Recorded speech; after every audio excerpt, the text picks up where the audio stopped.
it's that whole like instant gratification thing that everyone's like super caught up. I mean, I'm guilty of it too. I think we all are. Like, okay, we're gonna change and do this sound that's popular or whatever. But like, I think there's some real staying power in just like being true to yourself.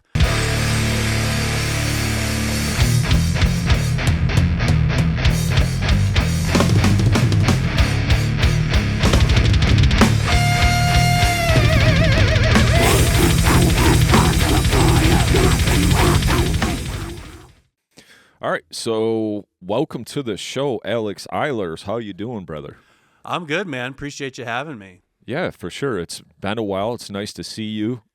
Absolutely. We have history together, many shows played with Hell yeah. Ephus. Yes, dude. I was thinking about that one time. Me and you were jamming on guitar. This had to have been like over a decade ago. I came over. I was showing you some like super old stuff. Yeah. Some of my old like classic early 2000s metalcore riffs. Also the formative years of your bro in that basement recording different stuff. That's right. Down the road, drinking the boxed doctor's wine. Office. Yeah. Boxed wine and whatever was on the bottom shelf of that gas station connected to Mr. Quick. Yep. The one that comes in a jug that's like that big. Yeah. That headache shit. That insta headache. But yeah, those were the days, man. We did spend quite a bit of time together. It's been nice too, because Addison's been on the show a couple times. Tongue Cutter was just on last weekend, so we get to hang out with him and stuff. And he's been sharing his stuff, your stuff with me. Showing me different things. That's why I asked for that Christmas EP, because I didn't know where it was. But man, it was so fun, so good. But yeah. So we're here to talk about. We'll touch base on a couple of other projects, but the main thing we're here to talk about Funeral Language. For sure. So. Tell me a little bit about the project, man, and just kind of how it came about and, your idea behind it. Yeah, so it's been one of those things where, I mean, my bread and butter has always been drums, right? I've been playing since, I don't know, I was like 10. Started with my brother. We did our two-man band thing, Ephus, for the longest time. But around like 16, I snagged my first electric guitar. And sort of ever since then, I've been kind of just like a bedroom producer, sort of guitar player. Before like Easy Drummer or Superior Drummer or Get Good or anything, I'd Frankenstein in all these like samples I would find off the internet and make these just random kits. And I had this like cheap, free drum software where I could plug in all those sounds. So I would make beats and I would play along on guitar. I did that for years until, I finally graduated to, I think it was Easy Drummer was the first one I had in like 2018, and just recording stuff at home just for my own, just fun. Just wanted to hear the songs that were in my head. I wanted to hear them back. I wanted to jam them in the car. And then I went through some just really like turbulent life stuff in, like 2016. Moved around a lot, went through a divorce, and coming out of the other side of that, getting sober in 2019, I was like, I really need to like buckle into this music that, that I love, that has been a huge part of my life, that I've sort of like abandoned throughout that sort of like dark period. So in 2019, I sort of made the decision that, okay, I'm going to make a record. And I want to do it all by myself, asterisk. So I set out to do that, and I had a handful of songs that eventually became the first Funeral Language record. None of this was supposed to happen. So I wrote all the songs and took them to my brother, Addison. He recorded it at his place. And that was just like, I don't know, man, that sort of just cemented it in me. Like, this is what I want to be doing. It was such a fun process. I learned a ton.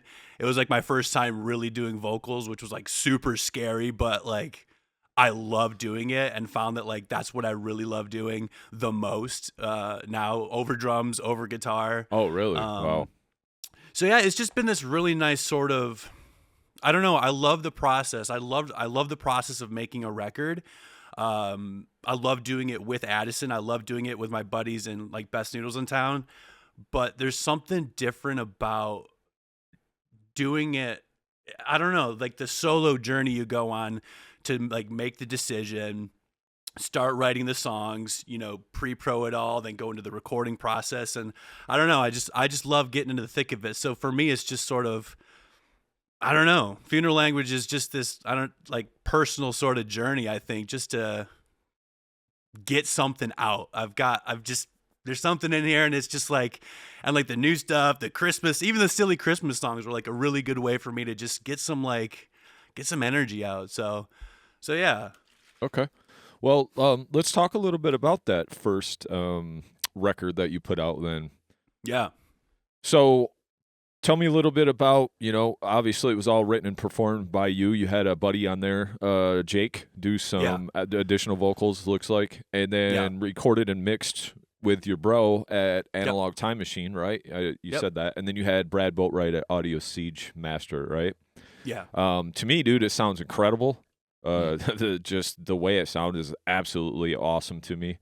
To me, it reminded me, it gave me some different vibes, gave me some, even one song I was telling Nick before you jumped on, is I was telling him that one song, it was like the first or second song, I'd have to look at my notes here, but it almost had this weird melodic black metal vibe to it, and I was really digging it. I kind of felt like you might have been really finding your place on that first EP. Yeah. That is exactly how I would describe that, because it was sort of the culmination of, years of just trying to find a sound. Being massively influenced by early 2000s metalcore, the Bled, Every Time I Die, bands like that. And yeah, just sonically, the sound of that record, I think Addison absolutely knocked it out of the park with the guitars. I feel like you can absolutely hear the air getting pushed off the amps. The bass is this perfect growly sound. Dude, I think the song. I think the song you're thinking of is the third one, if I had to guess. Symptoms. Yeah, that's got kind of a, I don't know, sad, atmospheric, black metal-y vibe, maybe. Yeah.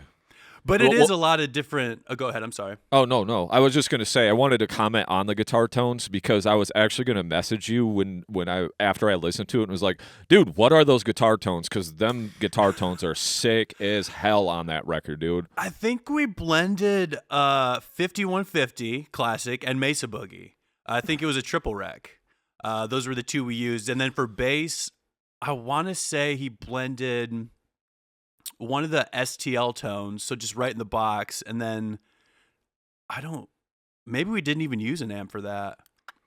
I can't remember for bass, but yeah, guitar was just straight up 5150 and triple rec, just that classic metalcore sound. Sounded awesome, man. No, I love it. That was my one thing doing this, because this EP that I'm putting out in March is all just done with Neural DSP, Fortin Nameless Suite. And I like the crunchiness. It's kind of the guitar tone I'm into, but man, I was I almost thought about reamping it just because I just feel like, and it could be I could be making it up, right? But I just feel like you can tell when there's a real amp involved, even with how good all the plugins are nowadays. Because that record especially, I don't know, it just feels like the amps are in the room with you, and I love that. It's that push-pull like you were talking about of the speaker. For sure. You could hear it kind of woofing a little bit, Absolutely. Yep. Sometimes that's missing a little bit in the amp sims, but they're damn good now. They're pretty good, man. Yeah. I love the Neural DSP stuff. I'm obsessed. I've been messing with the Bogren digital stuff, and that stuff's pretty good too for what it is. Yeah. So my notes here, I was just kind of like that one, you had a great sense of melody on it, and that's something that I know speaks to me. I know it speaks to Nick too. When you really have, that's part of the metalcore sound, right? But just listening to that melody, heard kind of, if you want to put some bands aligned with it, some Norma Jean type stuff, Every Time I Die kind of thing. And then, so you said, what were you using for drums on that? Easy Drummer or? So that would be Get Good Drums, Modern and Massive. So that's what I've been using ever since. I think I just use the standard kit. I tune it up, I think, to, I don't know if it's semitones or something. And then, some pretty minimal mixing. Just try to get the snare a little snappier and dial in the toms. But, mostly straight out of the box. I don't do a ton to them. How do you feel about programming drums when you are an actual drummer? What is that? What is the difference like for you there? That's a really good question, and I even bought a electric kit recently, thinking I'd love it more being an actual drummer and actually playing the drums, but I don't. I've been doing it for so long. I'm so quick with just clicking everything in, and I don't know. It doesn't really bother me. I know a lot of guys are like, oh, I would never, but I make a conscious effort to not program anything that I couldn't play. Sure. I want it to sound as realistic to me as possible. Like a lot of the times when I'm sitting here doing it, you'll see, like, I'll sit here and just like, I'll think like, where are my hands going? What feels natural for me to program here? And I think I stay pretty true to myself, because it's easy to go like crazy double kicks or like crazy cymbal work. And I'm like, I just want to lock in how I would. I'm not the flashiest drummer. I'm more of like a power drummer. I like to just hold down the pocket. And I think I might have done a few things on the first record where I wouldn't really play it, but I think now especially I'm making that concerted effort to play it how I would play it. Well, the drum programming sounded great. I couldn't actually tell if you were playing the drums and it just came out that clean, or if it was programming, but I didn't feel like it was too in the box or like just in the pocket. I felt like those fills were kind of natural. I felt like there was a lot of touch. So clearly you are a drummer doing drum programming where it doesn't sound just too mechanical. There was a lot of human element to it. Super nice to hear, because I think about that too. I think about like the different velocities. Like I'll pay attention to if there's a snare going like digga digga. I don't want them all the same. I want to think, well, my right hand is going to be, it's leading, so that one's heavier, so that's going to be the harder hit. My left hand's weaker, so I try to think about stuff like that. And I think I'm achieving a more natural sound, so it's awesome to hear you say that it's coming across that way. Yeah, it felt human. In my mind, while I'm listening to it and seeing you play so many times, and the way you have, I pictured you playing the drums on, like, I knew they were programmed just because talking to your bro or whatever, but it's I knew, I was like, well, this is definitely all stuff Alex could play. Yeah. And that's a tricky thing, especially it helps if you're a drummer programming drums, because if you're a non-drummer, you're like, wait, you can't hit a cymbal, a snare, a time, and a kick, both kick drums at the same time. You're like, wait a minute, that doesn't check out. You're hitting a bell roll and 4 cymbals and a tom at the same time. It's like, I know, I love those TikToks that I get every once in a while. It's like when your guitar player sends you drums tracks, it's just like the most insane shit. It's like, come on. Yeah. Yeah, so we got called out actually on this little like just fun side project, the Don Genver project. The guitarist did program the drums, and someone called us out on, I think, Submit Hub. They're like, yeah, these drums are impossible. And we're like, okay, who cares? It's just like stupid deathcore. But it happens, people. Yeah. I think it's funny that just the different way people like hear and consume music. Like I would never pay that close attention. I feel like I'm more about like the vibe. I'm not like, nope, that wouldn't work. Yeah. So I just thought it was hilarious. Yeah, you got those guys on the internet though. They don't have anything better to do than just pick apart everybody else's shit. At the same time, they have nothing to put forth except their effort on downplaying your shit or whatever. Right, exactly. So, dude, it's pretty eye-opening, man. I don't know if you guys have ever used anything like Submit Hub or anything, and like you can check a box to be like, be brutally honest or not. So you have to, right? So you can get the true reactions.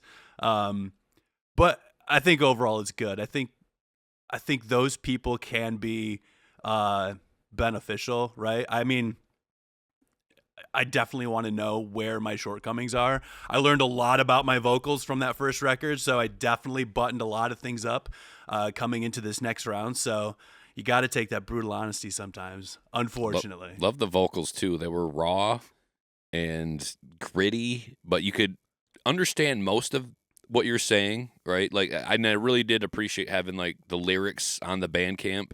I got about halfway into the first album and I was like, I should start reading these just to make sure. And while I'm on the subject, I want to just scroll. I listened to one of these lyrics. What was it? I think it was. Oh, Submit Hub. Here we go.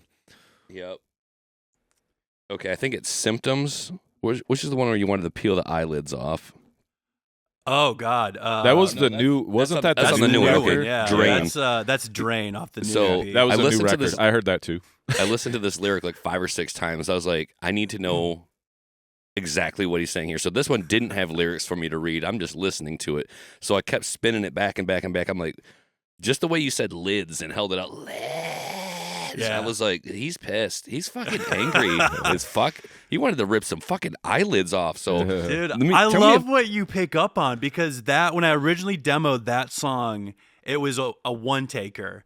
I was just jabbering. It's really fast. It's a lot of talking, and I was pissed. I was pissed off about people who have opinions about me and talk certain ways about me, and I was pissed. And you know, when you're pissed, you want to tear off some fucking eyelids. And, Tell me if I heard you right. It says, grip your throat and tear off your eyelids as you look me in the eye when you tell me I'm too weak and spineless, but now you're a carcass survived by your words that were worthless. Nailed it. Yep, that's it. Fucking brutal. I loved it, man. I just was like, and I just sat there and I just fucking, the grumpy cat face, just fucking pissed, and I was like, I want to rip off your fucking eyelids.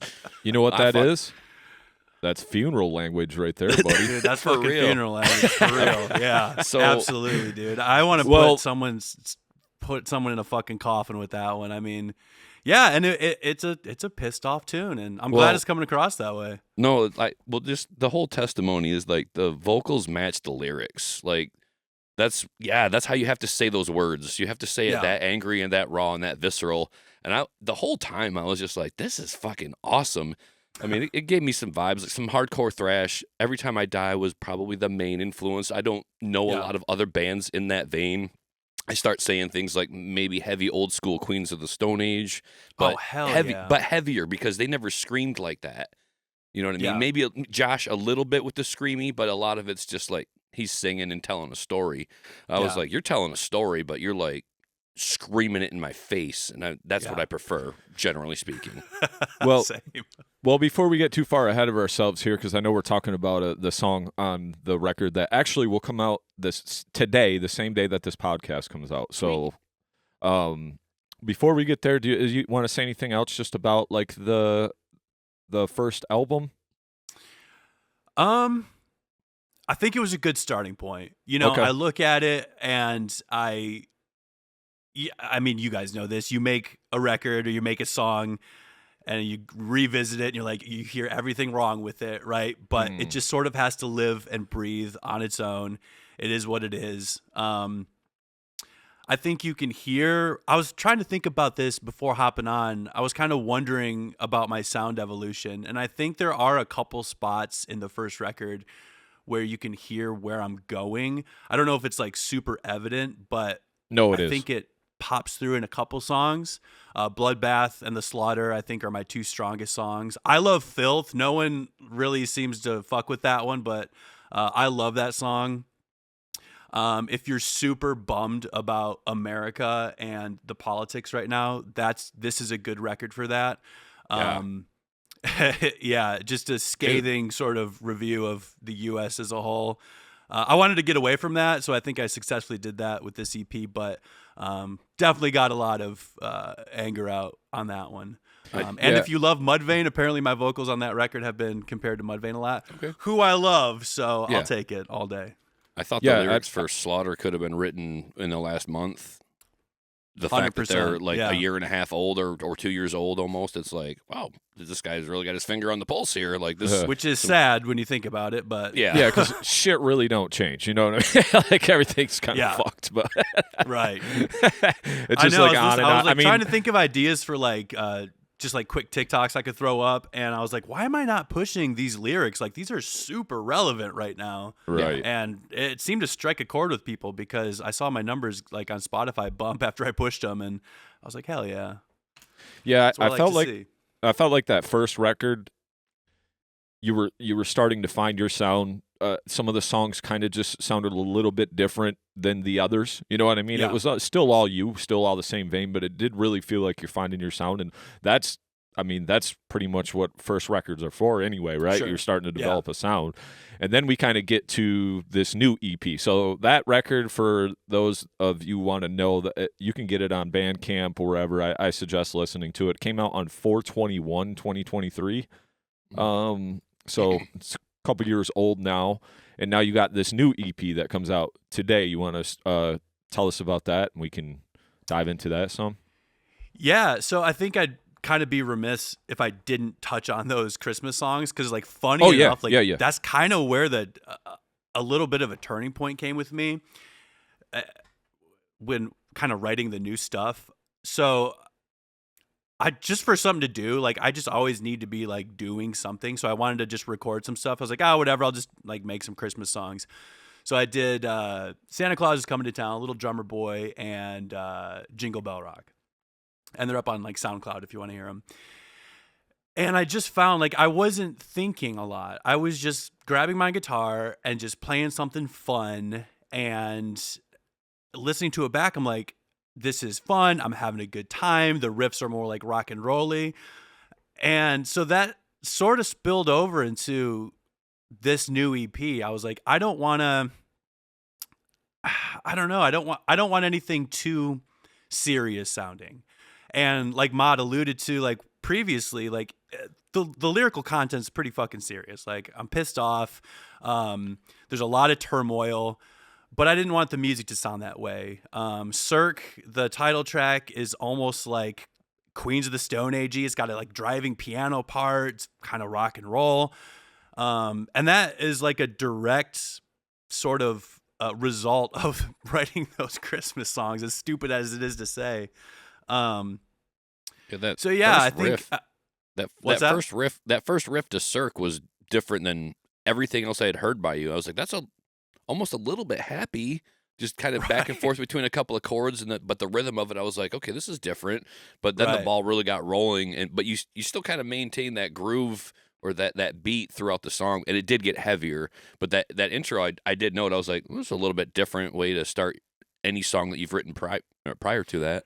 Absolutely. Yeah. And it's one of my favorites. I mean, it's just a lot of fun to play. I'm finding that I'm really locking into riffs that just feel good.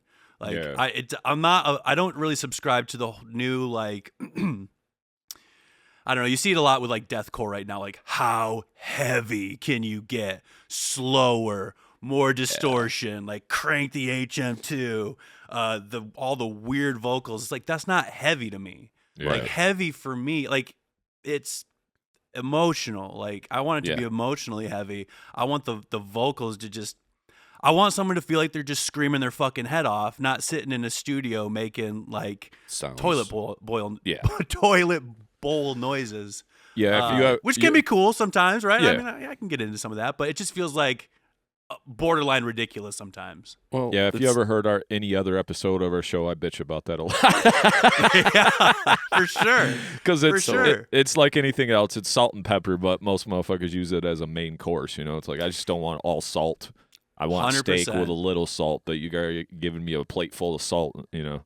That nails it. Real quick, Mod, because I wanted to listen to those Christmas songs again. You sent them to me. I didn't know where to find them. Is there a reason why you didn't put them at least on Bandcamp or something? Or is that something you thought about? Or I think I straight up forgot about cool, Bandcamp. Dude. I put them on SoundCloud because at the time it was taking forever to get like the cover licenses from Lander, which was what I was using at the time for distribution.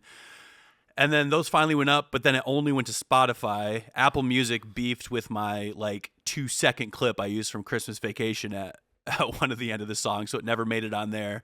And then, I don't know. I'll put them on Bandcamp for sure. I'll get them up there. I just remember when Addison showed me those, like when you were done, or you sent them to him or something like that. Because was he involved in those at all too? Did he mix those? He mastered them, I think. Yeah, mastered. Okay. Because he sent him, he's like, dude, you got to fucking hear this. And he sent him to me, and there were some heavy, badass grooves on there. I remember a couple of the breakdowns where it did like the guitar talk part, and I was just like, and you kind of use some of the newer school like effects with the dives and, you know, like the pitch stuff. I was like, damn, this is sweet as fuck, dude. Like, seriously, man. And that's what I'm saying. I was truly just me, like, fucking around having fun instead of just sitting there like, all right, I got to write a metalcore riff and a tough breakdown. It's like, no, like, let's just pick up the guitar and write something stupid. And they turned out sick. So, and it was so funny because like I sent those to Addison, and then all of a sudden I'm getting texts from people like, dude, the Christmas songs, bro, I'm like, really? Like, this is gonna be my legacy. Which is fine. Yeah.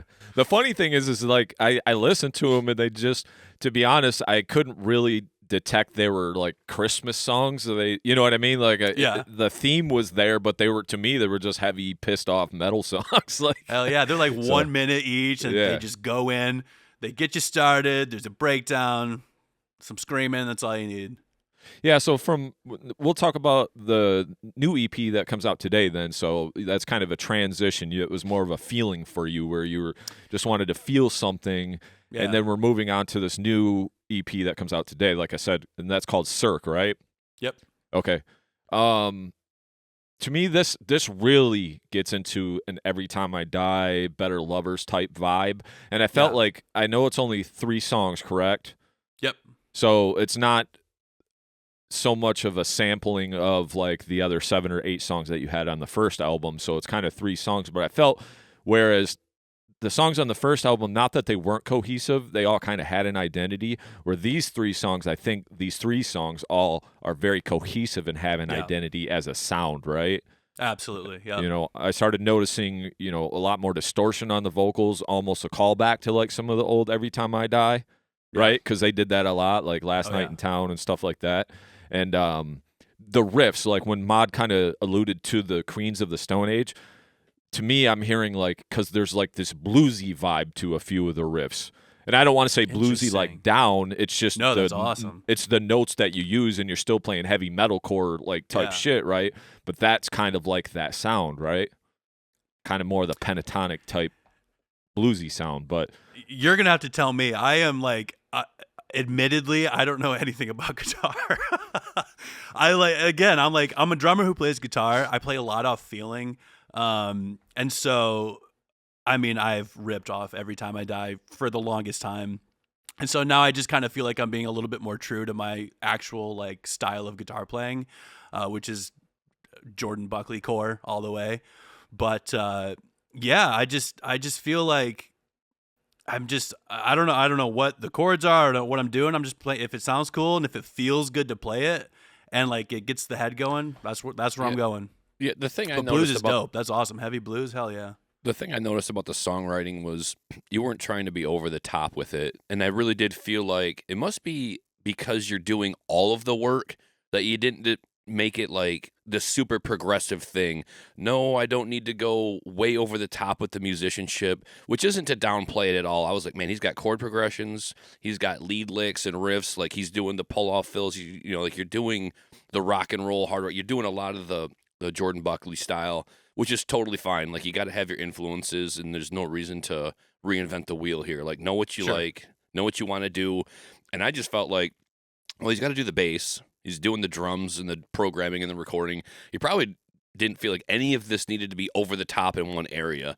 So my thought on it was like, it's not simple. It's not like super easy, but he also didn't spend all this time on one instrument, making it more noticeable. Like, I spent all this time playing these guitar leads and coming up with these intense rhythms. I was like, nope, we got a guitar lick, then we got a chord progression, then we're going to strip it down to like a chill area where there's a little bit more bass driving. I was like, I just fuck with it all day. I was loving it, man. I was like, heck yeah. Yeah, I love this style so much, where I felt it was accessible.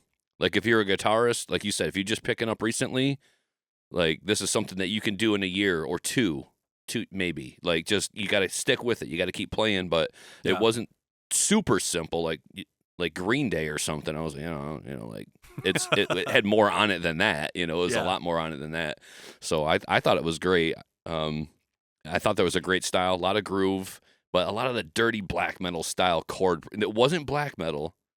because you didn't have the beats behind it to make it black metal. Sure. But some of those chord progressions and the dirty ambient dissonance, I was like, I love it.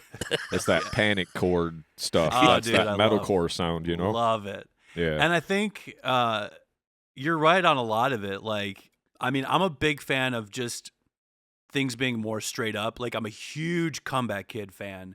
And there's no, like, I beef hard with modern metalcore. I'm not a fan. I think it sounds corny. It's overdone. I don't like the synths. I don't like the big choruses. Like, I don't know. I'm just not a fan. I wanted the guitar to just drive home a straight up lick and just go. I like a tasteful lead. Not the biggest like solo fan. I can't solo, so that works out. But I'm just more of a fan of just like a driving guitar. So I'm glad that comes through. I'd say if there's anything I spent the most time on, it was definitely vocals. Like, that's where I'm locking in and being like, these are the things that have to really just punch you in the face. So paying a lot of attention to, like, if you listen in headphones, like, I try to accent a lot of things like hard left and right with that, like, just like mid scream right down the center, just like paying attention to what should really like punch you in the teeth. Yeah, I noticed a lot more layering on these songs too with the vocals than like before. Whereas before there was a lot of oneers, and you know what I mean. You could tell they were reinforced here and there. But now on this, I felt like your vocals have evolved to some stuff that, like, I heard one vocal where it went on for a while, and then another one kind of came in, but it was kind of a different tone, and I was like, there you go, that's cool. It shows that was on the peel your eyelids part. There's like, I'm holding the eyelids, then I got another eyelids. It's like, different. Yeah. I love doing stuff like that. It's really cool though. Definitely shows your progression and where you're starting to get comfortable. One thing I wanted to praise you on was song structure. Big on song structure, and I know that early metalcore stuff had some song structure. I know some of it didn't too. That's kind of the start of let's just throw 92 riffs together, you know. But I appreciate you not making it all soupy and, you know, riff soup and shit, you know. Like, I liked how you brought some stuff back, because to me that's music. Yeah, that's just music to me. Like, you can argue with me all day, you can be as technical as you want, you can do all the weird dinosaur pterodactyl vocals and shit, but like, that just loses me. Like, cool, you can do that, but if you don't have nothing for me to grab onto, like, it's, for me personally, I just can't get into it. So kudos to you for like bringing choruses back and bringing parts back that, you know, really stand out. Even that, you know, the eyelids part, that part was so strong within itself. Obviously mods, you know, caught on to it, right? So it's like kind of has some stickability, and I appreciate that. Yeah. The thing, and at the end of the day, like, go ahead. I mean, I was raised on, you know, the Beatles, Alan Parsons Project, Steely Dan. I mean, just incredible songwriting. Yeah. Just stuff my dad listened to, Barry Manilow. You know what I mean? So you can't abandon that. It's just like ingrained in you. So as much as I would love to just like sit here and write panic chords and breakdowns, I still, when I'm listening back in my, because, you know, I don't know if it's just my ego, but like I'm writing music I want to listen to. I'm going to put this in my car and I'm going to listen to it. So I still want like a hook. I still want something I can, I want some musicality to it and not just like straight madness, which there's a time and a place for. But I appreciate you noticing that, because that was something I made a conscious effort to do. The thought that occurred to me while I was listening to it is the difference between what you're doing and the heaviest thing out there is some people write heavy music, they're just trying to be heavy, outdo themselves one riff to the next. And some people are really successful with that. You could just constantly bang your head with it. But as I was listening to your stuff, I was like, no, it's not heavy music. It's music that is heavy. So there's more of an emphasis on it being musical, being a song, and not always having to outdo the previous riff. Like, no, this part's just a chord progression, and this, you know, like, it's just about accelerating the beat here. Same riff, maybe open it up a little bit, but yeah, I think that's the important thing. Sometimes people aren't musical enough in what they're doing. They want the knuckle dragging, they want the low reverb, like just palm mutes. So I think that's the thing that jumped out at me. that like speaks to that the most is in Cirque, where it goes to like just halftime. The guitar riff is literally just da-na-na-na-na-na-na-na-na, but the drums go halftime. And when I initially wrote that, I'd like had the drums programmed, I had the guitar written up to that, but I didn't have anything after. And it was like after work, I just put the guitar and I was playing along, and then I just started doing like that halftime groove. And I mean, this sounds so stupid. I literally almost started crying because I was like, that was it. Like it just felt so powerful to just groove on a stupid little like rock and roll riff. Yeah. And there's nothing wrong with that. And I think you're right. I think it's so easy to think like, all right, I've got my guitar. I've got to come up with something awesome or sick. It's like, no, you can literally just play a simple groove, but if it's put in the right spot and you transition to it well, it's gonna fucking slap. And I think that part absolutely slaps when it comes in. Yeah, I also like the idea of you just writing music to listen to in your car for yourself. I love that. Yeah, hell like, yeah. That's I think something that people will connect with. Oh, he wrote this music because he loves it, and not for me to love. I just love it because you love it. That's how I think I connect with it. I mean, I don't know about anybody else, but like, I want to fuck with what I'm writing. Like, I want to think it's awesome. Yeah. And so I want it to sound the best. I want it to have parts that I'm super into. So, I mean, I think everybody's writing music they want to hear. If they're not, I don't know what the fuck they're surprised.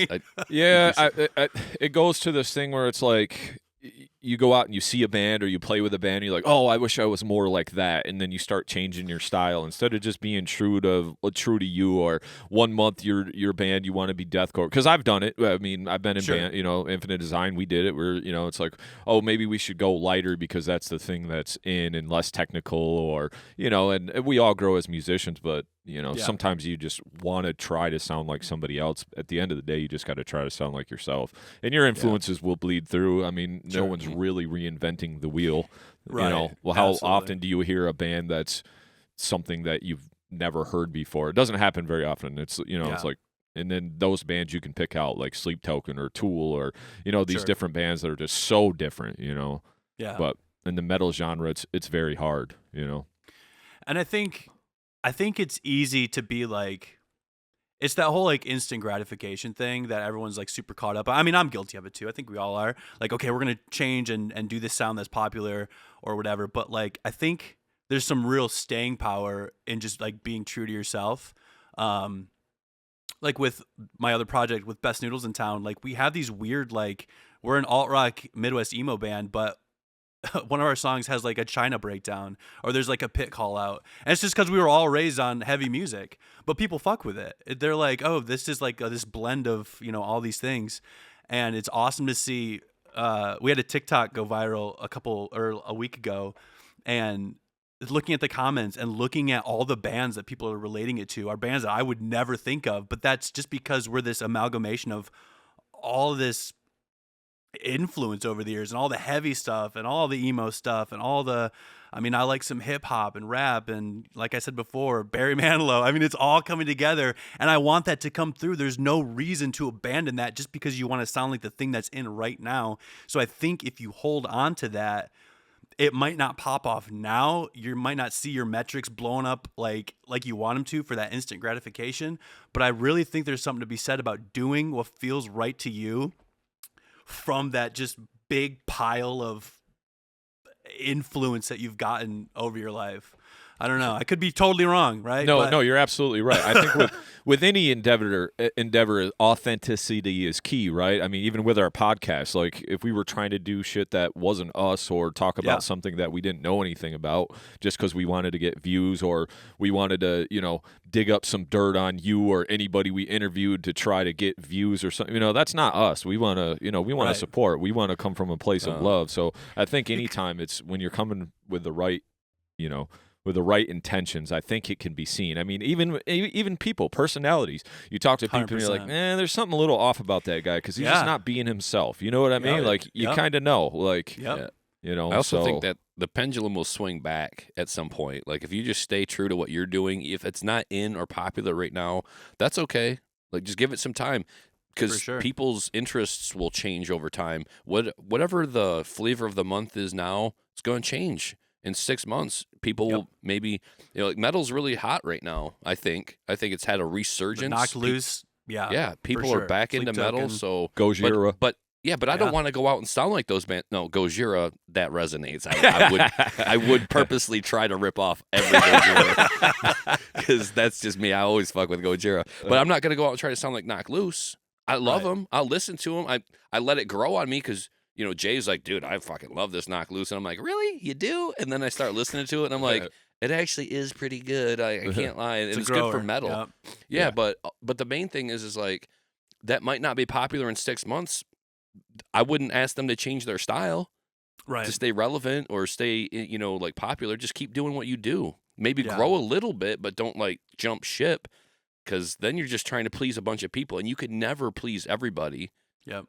So just stay true to what you're doing. And I think the big thing too is like, if you're not being totally authentic, like how are you going to get stoked about it? I think that's what people are drawn to. Like if you're doing what you love, you're going to get stoked about it. Like I'm getting all worked up because I love like these riffs. I love these songs. I love the guys I'm talking to. Like we're a community. Like if I was a fake or if I was putting on and I wasn't really a part of your community and I wasn't really into this metal, like I wouldn't be getting stoked about it. People latch onto that. And so I think you just got to stay authentic. I also think it's one of those things that we talk about as well, is the outcome-driven attitude. Like, sometimes you're being fake because you want a certain outcome, and that's more important than the actual art in front of you or the riff in front of you or whatever you're trying to stay true to. Because if you're just trying to get views or just trying, that not only is that not authentic, it's like you have this outcome-based mentality. And anytime, I just feel like the universe doesn't really work like that. Yeah. Like if you're only looking for gains for your own, profit or whatever it is, like it doesn't really work like that. People will see through that eventually. Like you might blow up onto the scene or whatever it is, or online, TikTok, whatever, but eventually I feel like that veil gets torn apart or seen behind. Yeah. Whereas if you just stay true, like I think about like Chapel Roan, right? We've all heard about her in the last year, everywhere. You can't escape it. But she's been grinding for like 8 years or something. Nobody saw that.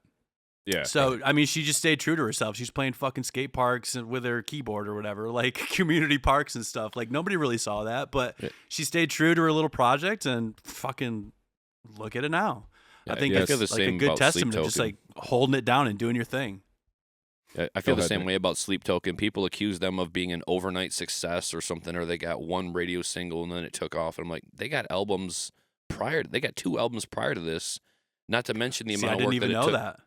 It took them whatever amount of work to get through those 2 albums, 2 and through and beyond.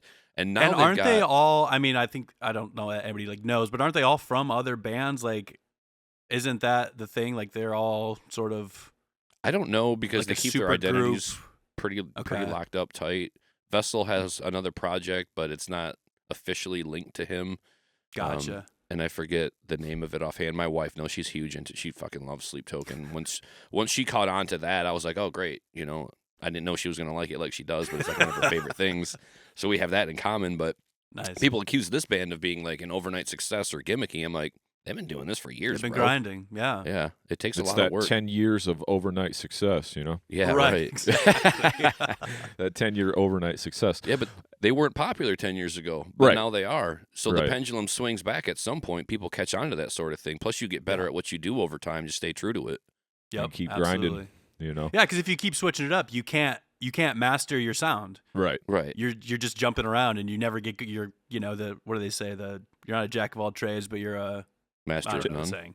Jack of all trades, master of none. Yeah, there you go. Yep, exactly. Yep, exactly.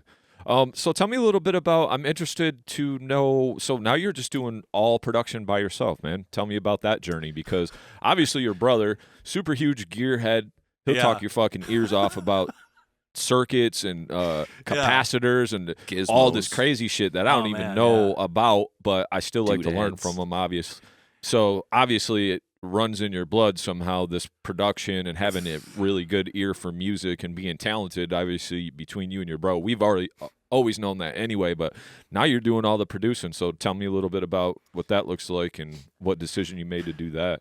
Yeah, I think he is He's brilliant. I don't even scratch the surface of what he knows. I pick up things from him here and there, but yeah, he can go in, and I will tune out eventually.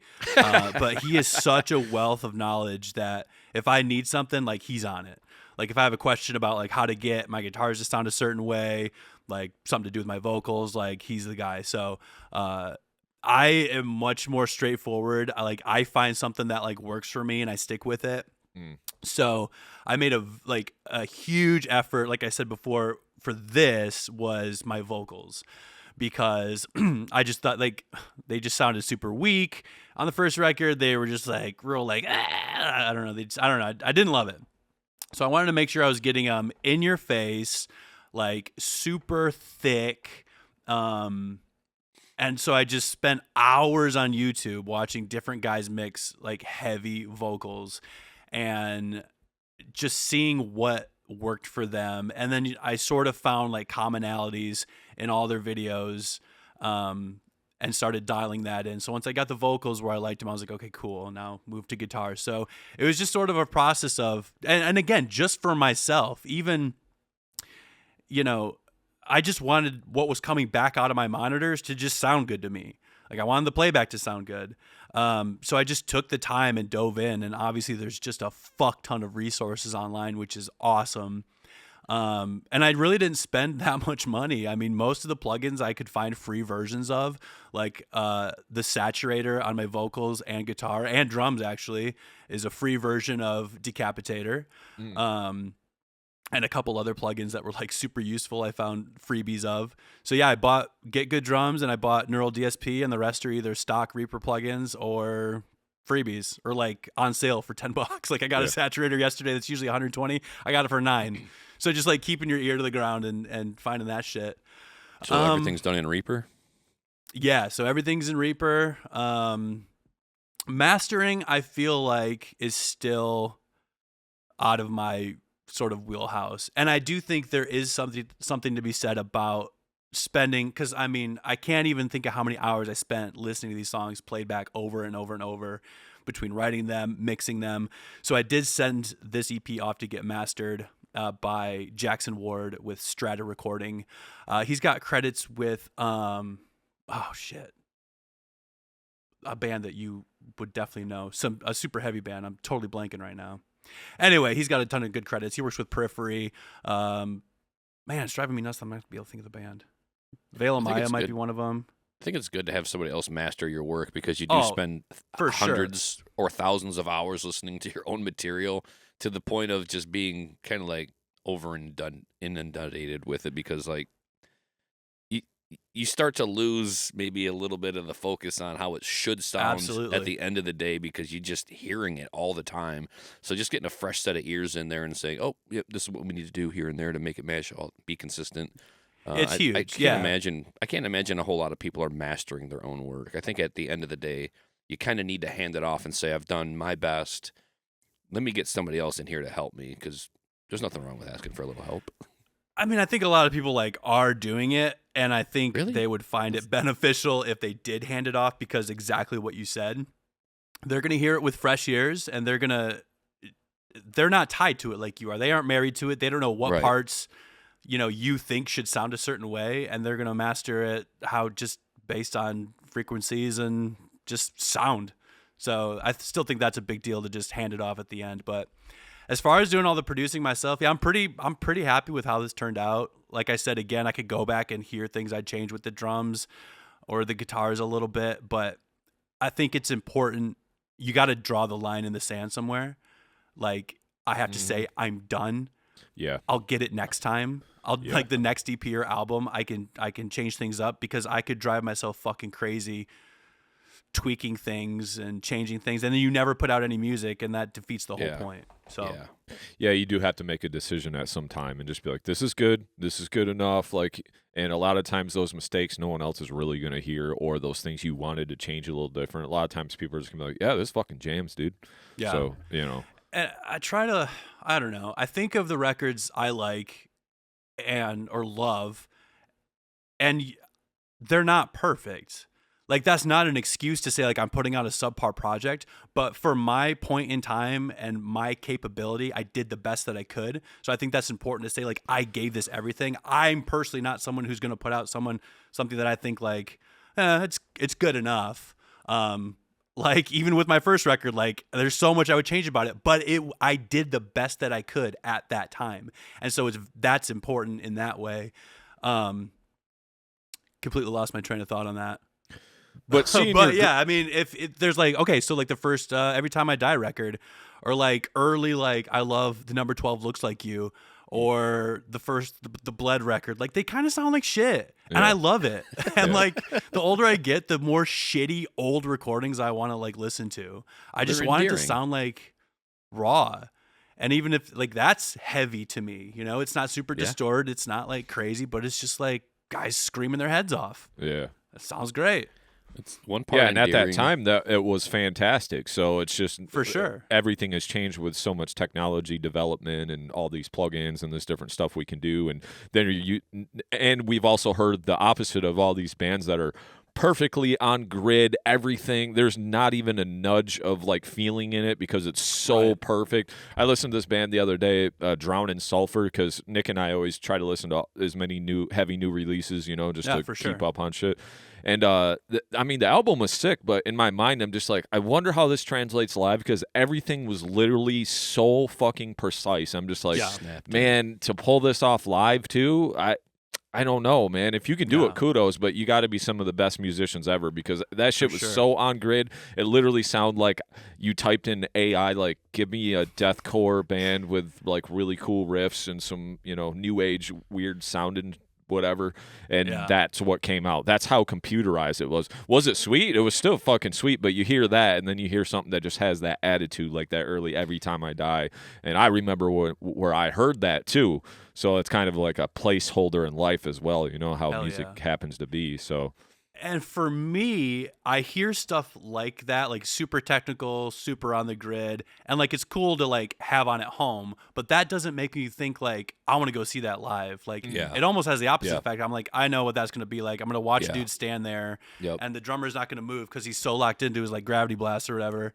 Yeah. Whereas you listen to something like, I don't know, The Chariot or whatever, like they were nuts and their music sounded nuts and chaotic. Like you knew what you were going to get. You were going to get a fucking live show and not dudes standing there trying to stay as like, you know, just, I don't know. There's a time and a place. I don't really want to go watch some guy just like shred. I want to see people throw down and lose their minds. I think that's kind of the point. Yeah. You know, if you get to being just a super shredder, then you got to fall back on like the monitors and the lasers and all the other things because you're just standing there. Right. And so if you're that good, then you got to invest in your stage setup to like the next level. Whereas if you're playing music that you can get into and move around to, then you are the stage show. It's just you 100%. Moving around and throwing down. And if you can throw down and still sound good, do that because I think people would see like the genuine love of the music coming through more that way. Like you can stand there and shred and be great. And that's amazing. Good for you. You put it. Obviously, you love your craft and you put in thousands of hours to get that good. You know, I'm looking at you, Dream Theater, but I mean, and they're great, and I love listening to them, and that's a listening experience. But sometimes you want to be more visceral with it. Sometimes you got to mosh or headbang or just like snap that neck. And I want to see the musician up there doing like feeling what I'm feeling and showing me he feels even more that way about it. So you got to be able to throw down if you're not going to buy the lasers and the monitors and all the other light show. Like I think you got to be able to get into your music live, and that's the thing that'll draw me to a band is like I bet it goes off live. And I say that on the show all the time. I listen to something, I'm like, I bet it goes off live. Like I can tell. And that's something too I wanted to think about. Like again, Jordan Buckley was always like, when I sit down on the guitar, I want to think what will make people lose their minds. And so I try to think about that. I'm like, what will make me move? And I think there's a lot of groove with these new songs that I just think like, would this sound sick live? And I think the answer is yes. Like I think there's a lot of just like head bobbing and I don't know if they'll ever see the light of day live. I'm trying to get that together, but I want to talk about think that's like more. A good thing to take into your songwriting processes. Like, how is this going to translate? Like, it sounds sick and I'm shredding and the drums are awesome, but like, are people going to move their bodies to it? And as you're writing too, it's one of those things I've been mindful of the band that I'm in with Larry, is because I want to be a little more like that live and not stand there and try to think about all this stuff. I'm too old to think about that shit, dude. Like I can do my own. That's another good point. I can do my own solo thing and shred and whatever, all that stuff I want, and then I don't have to stand on stage and look boring because I'm trying to do that on stage. Like I'd rather just kind of write some fun riffs that I can move to and get people moving to. That's, or at least absolutely a majority of the song. You know, you can have your little technicality here and there or whatever. But, sure, because that's like more like hardcore punk, isn't it? The iron sharpens iron stuff, or. It's a little mix. I call us the mutts of metal because we have black metal parts, we have punk parts, we have skank beats, we have hell yeah, lots of groove. So I don't know. It's a bunch of shit, really. It's like thrash, hardcore, almost deathcore, but they don't get into sticking to one genre. Like just objectively speaking, like I've watched them several times, and I think it gets a little bit more technical as Jay writes more and more with the band, but it's still got like the core feeling of Larry's passion of hardcore music.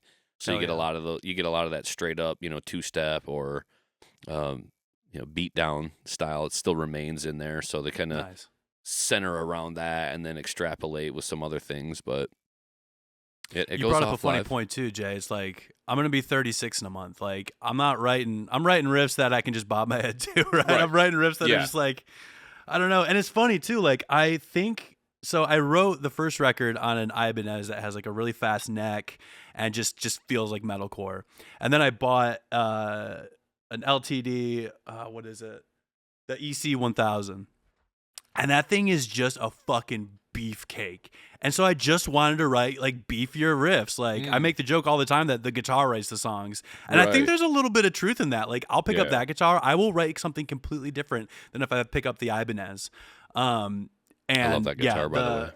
The ESP is my bread and butter. Like I love that guitar. Like it just writes different riffs, and it writes riffs that are more aligned with like what I grew up on. I think that probably sounds a little stupid to say, but like it just sort of melds with my character better. It was one of those things too where it's like I never even like picked it up. I ordered it online just because I loved the way it looked, and I grabbed it and I was like, oh fuck yeah, this is it. I came real close to buying that exact model.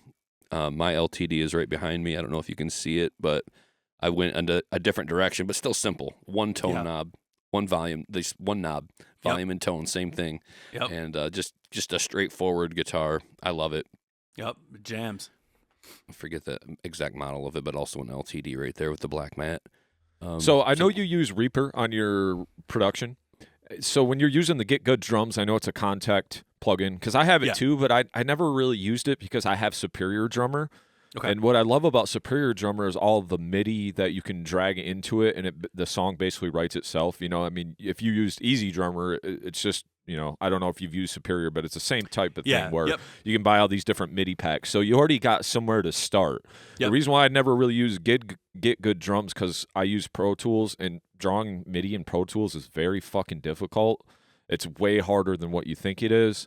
So I never really used, even though I bought it, I've never used it like once. I've used actually the samples out of it, like to resample stuff, Yeah. But I've never actually used it because of the programming. Now, do you find the programming simpler in Reaper then, or?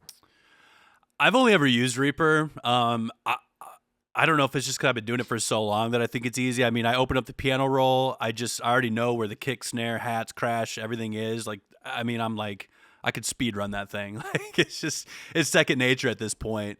But I think it is pretty user friendly. I'm not familiar with it in Pro Tools, so I couldn't really speak to that. But it's pretty easy in Reaper.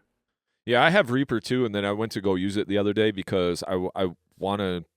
There's some stuff I'm working on, and it's really heavy MIDI based stuff. But I have had Reaper for so long, and then I've been using Pro Tools for so long that when I went to go like update the Reaper, it's not even like the newest version. So I actually have to buy it again if I want like all of the new bells and whistles because I know it's come a long way since I first started using it. So yeah.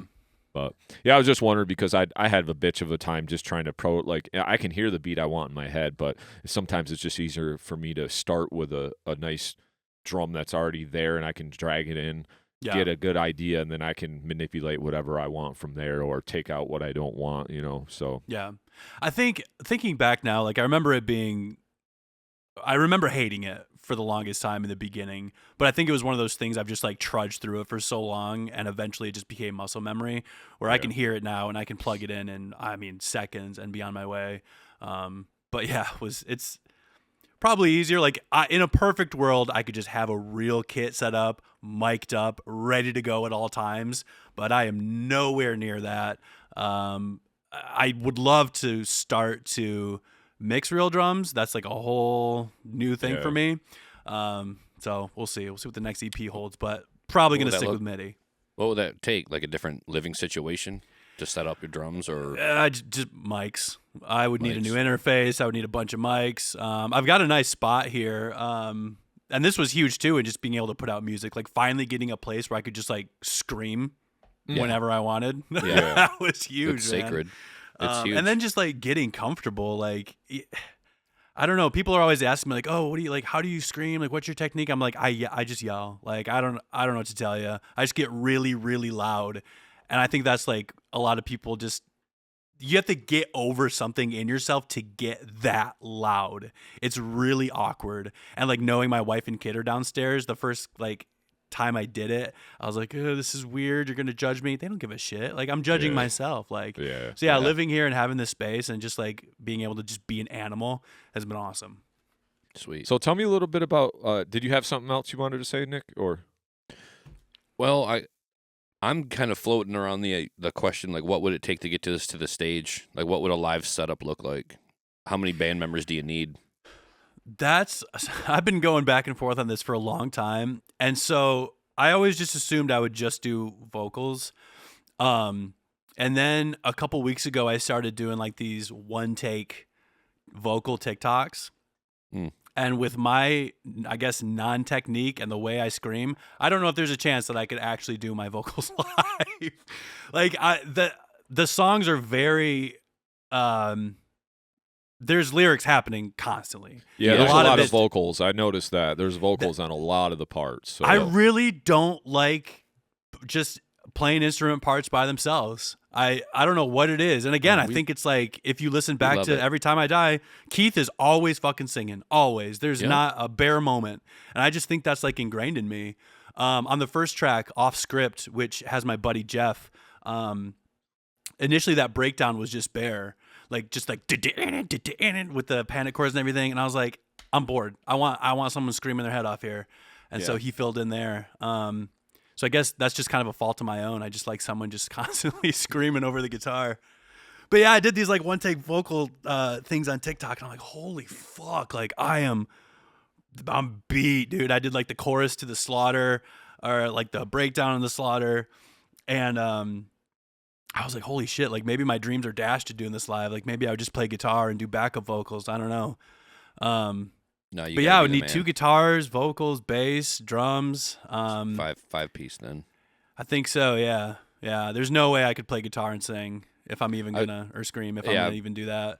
I was like, I could tell you're a great musician, but I was like, even so, like, I don't think he's gonna be able to do all of that screaming and play that guitar, because it's just enough work.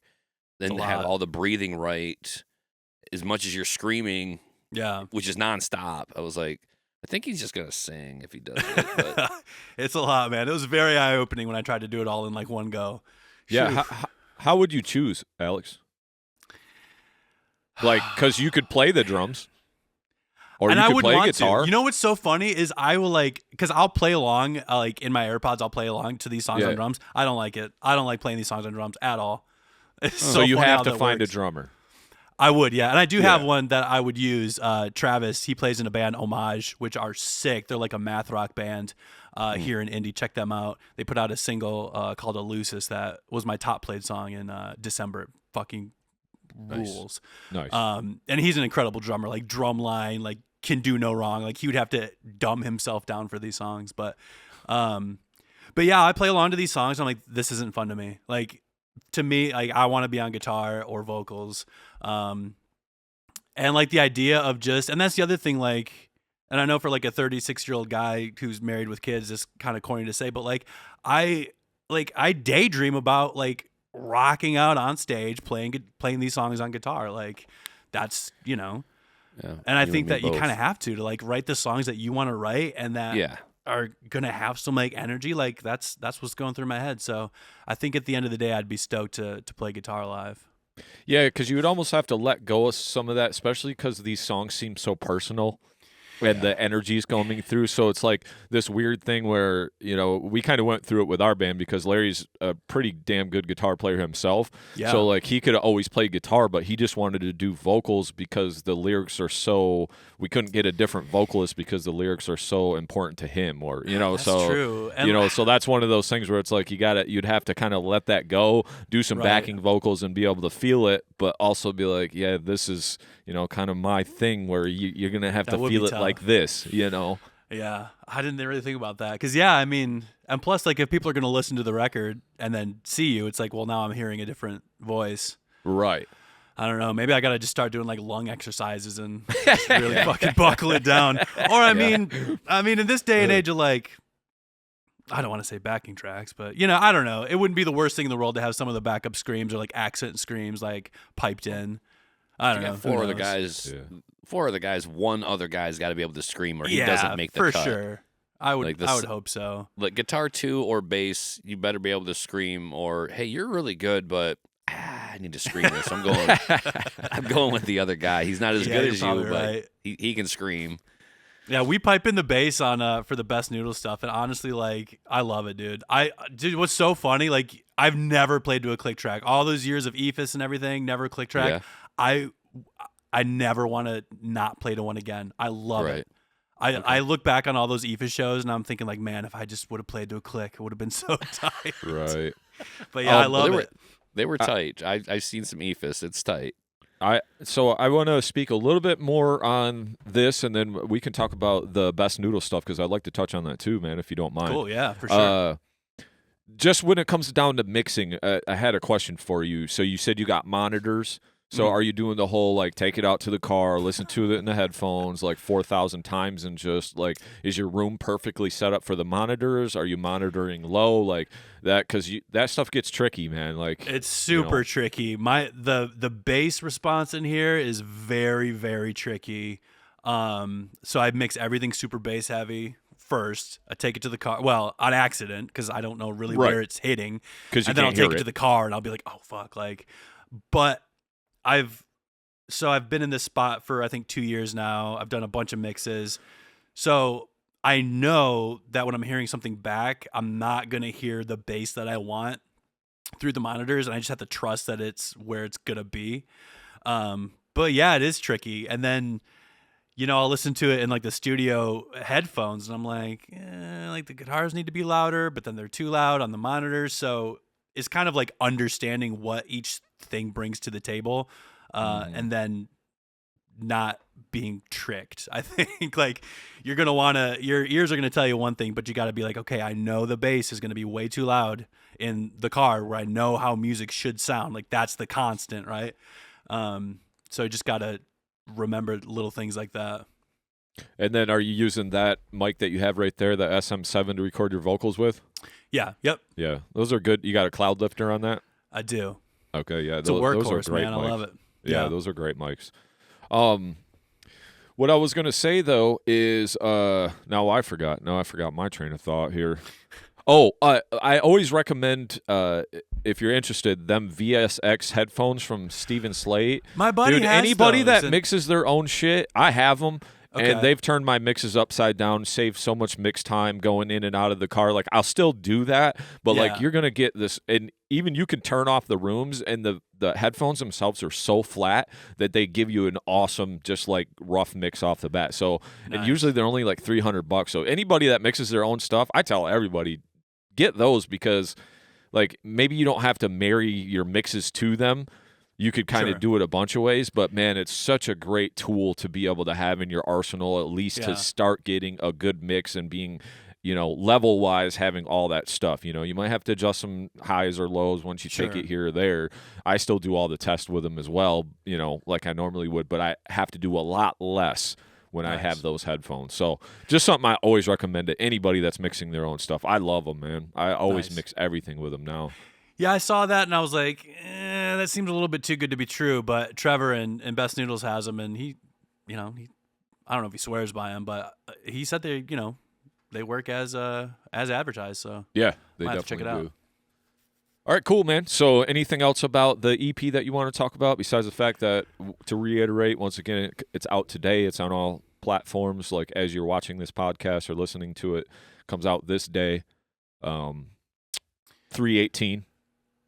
Yeah, I just think the overarching thing with this one is it's just a good time. It rips. It's quick. It's fast. It's got breakdowns. It's heavy. It's pissed off. It's just a nice little chunk of some heavy rock and roll. Oh yeah, well you did a great job on it, man, and I appreciate you. Appreciate it. Appreciate your time coming on and sharing it with us too. Allowing us to check it out. Can we talk about the artwork real quick? Oh my God, please! That's probably like the best part about it. Chemical Messiah, Joshua Dunlap. Sweet. Man, I was struggling. Like, art is such an important part of all of this, and it's the part that I have absolutely no like artistic direction whatsoever. It's just not, which I feel like to an outsider you would think, oh, you're musical, you're creative. I just don't have that gene. Yeah, I just don't. And so what I wanted to do was just send these songs to somebody and be like, and send the lyrics and be like, hey, what do you feel? Like, what do you see for this? And I wanted someone local to indie, and I was kind of striking out. And then Jeff came over to do his vocal feature on Off Script, and he recommended Chemical Messiah to me. And the day I followed him, he posted this artwork, and I was like, holy fuck. Like, I was on the fence about like shelling out some coin for artwork, but I was like, I have to have it. Like, it spoke to me. Like, a really big like theme of the record is just sort of like who people are versus like the perception of people versus who they really are, right? And so you sort of have like what's going on with all this, and plus it's just heavy as fuck. Like, and it just like felt like the record to me. So I hit him up, and that was that. And he's got tons of stuff on his Instagram for anybody who's interested. Shit's awesome. Sweet. I love it. I love the artwork. Thanks, man. I had to bring it up. You did a killer job. Yeah, really sick. Fits the music. So let's talk a little bit about Best Noodles, man. Hell yeah. It's not necessarily, like metal, but we talk about way more stuff than metal usually on the show, in any way. Yeah. But, to me, when I rocked it, I was super impressed with the musicianship. Jeez, dude was doing like clean sweeps and shit. I'm like, okay, this is cool. Like, yeah. So and that's like, the thing. Like I said, it's like oddly metal inspired, even though it's like nowhere close to that genre. I'm hearing, like, and I'm a huge fan of like Minus the Bear, stuff like that, so it's like it kind of has that a little bit of that vein in there, maybe not the keyboards or whatever, but love Minus the Bear, yeah, so cool, just like that indie emo type rock or whatever, but it shreds, man. It's really damn good. Yeah, the guitarist who did like the clean sweeps and No Words, his background is like he was always in just deathcore bands. And the other guitarist, Travis, came up on like the like early 2000s Christian metalcore wave. So bands like Haste the Day, Under Oath, like Gwen Stacy, stuff like that. So yeah, we all came from like heavy backgrounds, and now we're doing this. So it bleeds through. We have like clean breakdowns and shit. I'm like, why does this work? Like, right. It doesn't make sense, but it does. The melody, the sense of melody in this as well is just awesome, man. I'm a sucker for melody.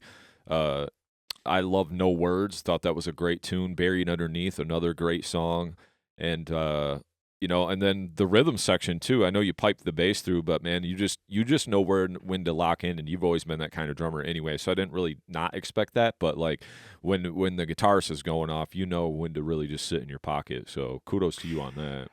Thank you. And that's something too, like I get really not self-conscious, but like I'm like, am I doing enough? But then I'm like, I'm listening to the songs, I'm like, I'm serving the songs, I'm holding it down, I'll add a little interest like where it needs some, but it's just fun. I'm just having a good time. Like I never saw myself playing drums in a band again. This was all kind of an accident.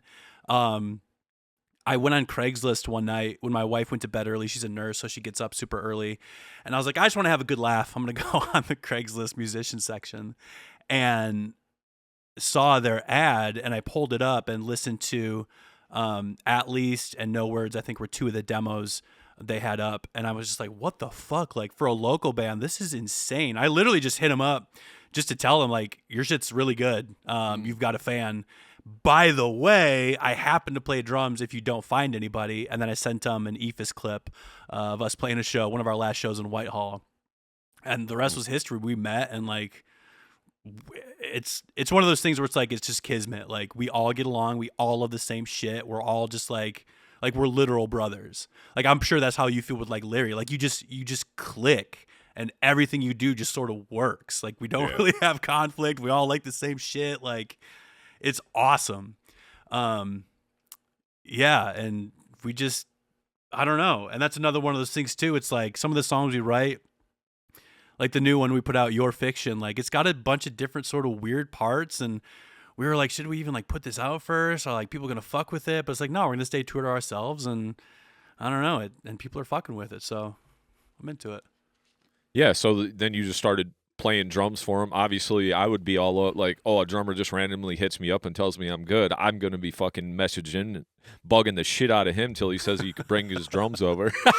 I think within a week of me like sending the message, like the next day, like we had a group chat going, and like a couple days later, I went over to their place, and like I was like super over prepared. Like I knew all the songs that they had sent. I played them, and then like I was nervous. I was like, are they gonna like me? Are they gonna say yes? Like, and so I left and like waited a little bit. It's like after a first date, like how long do you wait to text?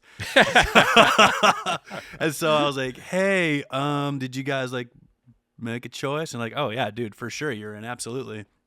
You're like, oh, we thought you knew that when you knew all the shit when you left. Right? They're like, do you want to be with us? Like, what the fuck? I mean, it helps that you're cool as fuck too. You know, like that. I mean, yeah, I think that helps. Yeah.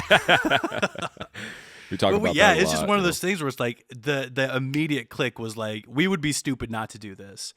And then going back to like bass, so we did end up trying out a few bassists, but like I think that bond is like so important, and like the friendship and just in the band itself like is so like sacred, as like crazy as it sounds to say. Like we don't want that messed with. So like we're perfectly fine just piping in the bass. So I've been writing all the bass. So all the new songs, we have 4 new songs coming out. We're doing like the singles approach, like every 5 weeks or something. So I had the opportunity to write bass on all those. So I'm super stoked on that, because I got to kind of flex a muscle that I don't really get to flex, because Funeral Language, I just hold down whatever the guitar's doing. But these sort of call for a little bit more interest. There's room for bass to like do some fun stuff. So that was really cool. Now, was everything recorded? Then you recorded drum or bass last on that, so you could know where to go on the pocket and everything with the bass, or? Yep. So yeah, we pre-pro'd everything at my place, and then I did all the bass and everything. And then the same guy that did the mastering for Funeral Language, he recorded and mixed everything for Best Noodles in Town. Nice. So that's your main live outfit right now. You guys are out gigging and doing that whole thing. Yeah. So what's the end goal with that then? Are you touring, or I know it's hard when you're married and have a lot of things going on. I think things are going pretty well. I think better than any of us really expected. And we're meeting a lot of sick bands. I think it's so funny. Like, I went to a local show the other day, and I was like, all these bands are like unbelievably good. Like, I don't know if I'm just getting like older and like appreciating it for what it is, but I just feel like bands are like so good now. Like, I remember going to shows like back in Muskegon and stuff and thinking like, yeah, this is pretty cool. But I went to this show and I'm like, what the fuck? These kids rule. Like, these songs are so good. So just meeting a lot of cool bands and playing these shows and getting a really good response online. And I think we've got some like weekenders we want to do this year and try to get out to like Ohio, Michigan, Illinois, Kentucky, Tennessee, stuff like that. So yeah, I think we're gonna end up doing more than we initially set out to do. Nice. Oh yeah. Nick and I just went to a show at Rake Brewing on Friday because they're having shows a lot. And this band that played last, a 3-piece, young kids, 20 years old, dude, some of the most phenomenal shit like on drum wise I've ever seen in my life. I don't even know the band's name, to be honest. I don't even know like Decadent or Deficit. I don't know what the hell they were called, but man, they were so sick, dude. I should probably know because I do want to have them on the show, but they're from like Mount Pleasant. Just some young cats. But this drummer, I was like, dude, how long you been playing? Like 40 years? But dude's 20. I'm like, man, he must have been playing in the womb. Like some of the shit he was doing, I was blown out of my mind. I was like, no fucking way, dude. What is going on? Man. It's cool, and I think there's something. Go ahead. I was just gonna say it's all the knowledge. Like it's starting at level 5. You know, when we were coming up, you know, we didn't have the YouTube and we didn't have all this over the top music. We had only what we could get a CD, and we're like, okay, that's the pinnacle of what it is. Yeah. But now you can just launch this, 8-year-old drummer, and you're like, holy shit, dude! Like, you know, there's so much information and so easy to get further ahead. You know, I almost feel like I wonder that sometimes because I look at like my son, who I have my E-kit set up downstairs, so he like messes around on it, and so I think like, what would it be like to have all this just at my fingertips growing up? Like, I feel like it'd be overwhelming. I don't know, like it's just so much. Like, where do I even start? Whereas with me, it's like I got the first Bush CD that's got like Everything Zen and Come Down. And so like learning that on guitar, really bite-sized pieces and not just all this shit coming at you from every angle. I don't know. It's a couple of different factors. One, in society, like in music, like things have just progressed to the point that they are now. Music's way more technical, production's way more in depth. So, but when kids hear it, they don't have a head full of shit. They're innocent little blank slates, and they just take it for face value. So for them, that's just normal. Yeah, so when they get on YouTube, and then they see, like, here's how you play this scale, they're like, okay, this is how I play it. So they're like, their starting point is like a point where we're like, we took years to get there. Yeah, it took forever to get to a certain degree of, like a skill set. But these kids, their starting point is like almost what took us years to get to. It's a really good point. And it's because of the fact that they don't have any other, preconceived notions of what music was or what it should be. They're just like, oh, like I want to get my daughter playing piano, but I want it to be natural. Yeah. I want her to ask me. Like, she knows I'm a musician. I said, anytime you want to play, let me know. But for now, she just whoops my ass at video games. And she knows more about Minecraft and Zelda than I would ever know. Yeah. But that's because she's got the Chromebook. She flips it open. She watches the YouTube playthroughs. Yep. She tells me all these things. I'm like, I never knew that. I didn't know that you could do that. That's awesome. And she's doing things. Yeah. So kids, they just have like a blank slate, and they're just perfectly innocent. And they're just like, that's how it's done. So let's go. That's a really good point. Yeah. And the kids playing music, like we saw this band Decedent close it out, man. Yeah. Okay. They were tight. Like everything about them was tight. Just a 3-piece deathcore. Nothing over the top, but everything was locked in between the three of them. Nice. And yeah, kids. I have hope for music. I mean, it's. Oh, I do too, big time. It's the industry's weird. I would never recommend trying to become a professional musician just because of how hard it is to make money in that business. And some of the things you have to do, like that aren't music related, I wouldn't recommend, like, hey, you're going to have to be your own promoter. You're going to have to do all these other things. You're going to have to network and all this. Like, it's a lot. But if you really love music, I think music only gets better over time. More bullshit along the way, but there's also better music all the time. Yeah, it's that was very apparent to me, like the last couple of shows I've been to, just for like my own like enjoyment, plus like the shows that Beanit's playing. And it's fun being in this different genre too, because EFIS always got put on metal shows, which is fine. But seeing all these like Midwest emo, pop punk, alt rock bands, like these kids are so good. Like, and the songs and the melody and the structure. There's this band, The Rays, in Bloomington, just some college kids, really young, and they have this one song, blanking on the name, but like I can't believe they wrote it. Like, to me, it's so unbelievably good. And they crush it live. Like, I was front and center for their set. Like, me, this like mid-30s dude, for these 19-year-olds, their fucking mom's there. But I'm like, yeah, fuck yeah. I was like, you guys are legitimately good. You have no clue. Or maybe they do. Yeah. I don't know. But it's just so cool to see. It like gets me pumped up because like, I don't know. I remember being like 19 playing the Blue Note with EFIS and seeing like people be like pumped for what I was doing. And I was like, I want people to feel that. Like if I'm into your band, you're gonna know about it. Like, and I think that's how it should be. Like if I think what you're doing is cool, you're gonna fucking know. I don't want to get a message after the show be like, oh, I really vibed with it. No, like come talk to me. Like come, Right. you know, tell me about it. Tell me about your band. Like I discovered another cool band just from like bullshitting outside of the venue, you know, while they were vaping, whatever. Like that's so important.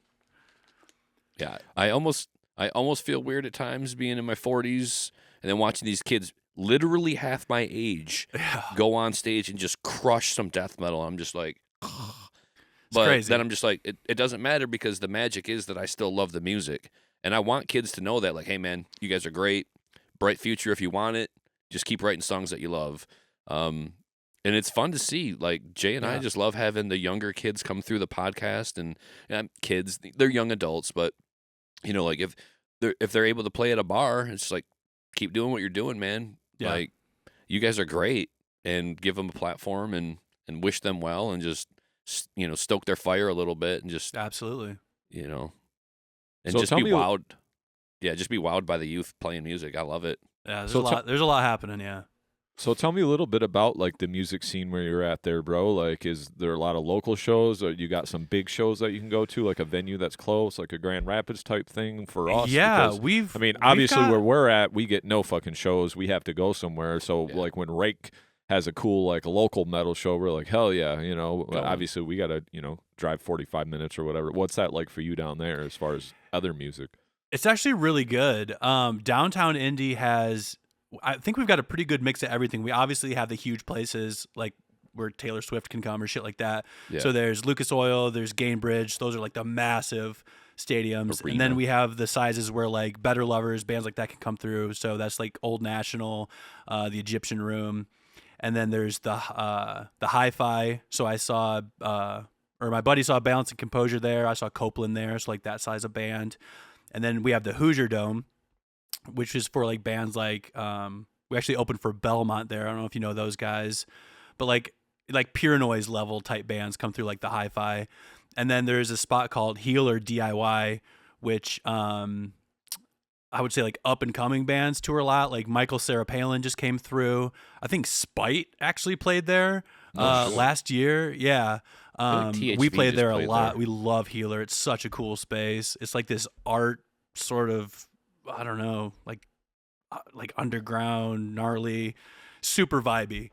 So we have like a really great mix of like from like the top of the top to the absolutely DIY, you know, self-promoting bands. We've got everything. So, yeah, it's great actually. So how far are you just right there by downtown Indy then? So you don't have a jog at all? Right on the near west side of downtown Indy. I can see Lucas Oil from my my roof, so it takes me about 5 minutes to get downtown. Oh, so yeah, you can catch as many shows as I'm right here, man. Basically, yeah. I will say a lot of heavy shows end up going to Pierre's in Fort Wayne, which is kind of a bummer. But that's more north. Yeah. So a couple hours, but we get a good amount. Protest the Heroes coming with Between the Buried and Me. They're hitting Indy, and I'm very, very stoked. Yeah, they're playing Elevation, so I want to go to that too. Where's Elevation? Is that? I haven't heard of that. The intersection. It's the front room. Well, they made another venue there, so like you kind of walk down that hill from the intersection there, and then there's like a door down there. It's almost like this weird back annex room or whatever, but they have a stage and all this. It's actually kind of nice. I've been to quite a few shows in there. It's pretty dope. It's all connected, but you can't get there like. They won't let people walk through the intersection to get to it because you got to go like down all these hallways and through the green room and down these stairs and shit. But it's all the same building. But yeah, like Elevation's pretty tight. It's a neat little venue. Nice. That's where a lot of like mid-tier bands have been playing. You know, like I've seen Suffocation and Belfagor there and shit like that. So like, yeah, they have. We seen Shadow of Intent there and. Yeah, so it's cool. That's kind of where all of the, you know, those size bands go because. So they've got 3 venues in that now, huh? At least. There was like a 4th one that I don't know if they do like some EDM shows or if it has a name. It's like inside the building, and I don't even know how you get to it. I don't know how Elevation. I don't know how much they use the Stash because actually the last time I seen Protest the Hero was there at the Stash. so I haven't really seen a whole lot of like show announcements for the Stash. It's usually either at Elevation or like the main room, but you got to sell hella tickets for the main room. The most random memory, and I think it involves you, Jay. You gave Addison and I a Protest the Hero. I think it was Keziah. Either that or Fortress, like way back in the day. You gave us a burn CD. I'm pretty sure it was you. And we listened to it on the way. Does that sound like something you would do or no? Am I totally tripping? It sounds exactly like something I would do. Okay, because I'm pretty sure it was you. And we put it in Ad's white van. We were on our way to a gig, and I was like, what the fuck is this shit? Like, turn it off. Like, I hated it. No. And now I'm literally the biggest Protest the Hero fan, dude. It took a while, but when Volition came out and their first single, Drumhead Trial, I was living in North Muskegon. I was just like on my computer, and I just came. I don't even remember how it came out. It was random, and I just remember sitting back in my chair and thinking, "What the fuck is this?" Like my mind was blown.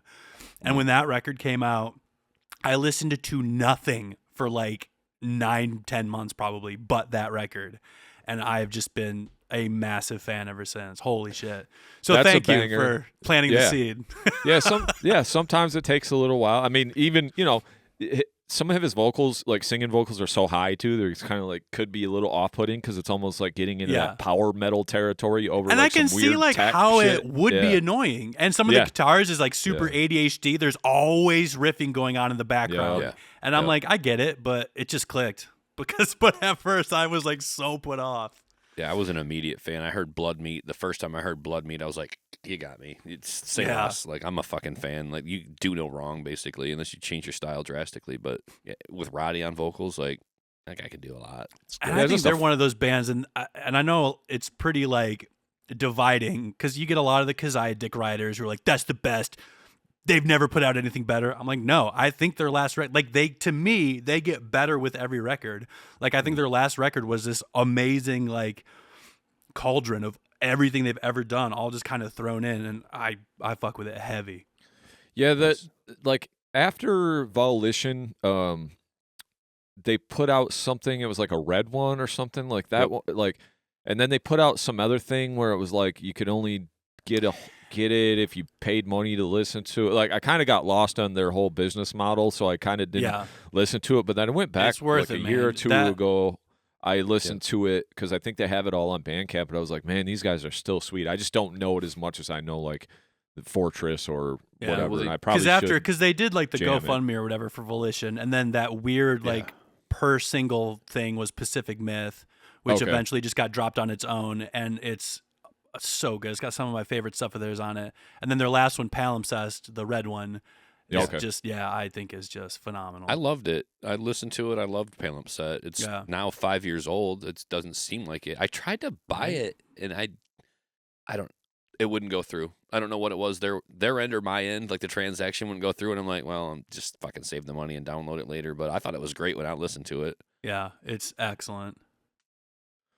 Well, shit, brother. Is there anything else you want to talk about music-wise today? I don't want to keep you too long. I usually try to keep the Zoom ones to about 90 minutes. Yeah, for sure. Yeah, I mean, I think as far as just like the EP goes, I just think it like I said, it's just this nice bite-sized chunk of like the direction I want to be going, which is more of that straight-up guitar-driven, not simple, but kind of just to the point, in your face, sort of pissed off, but not like sad sounding. I don't know.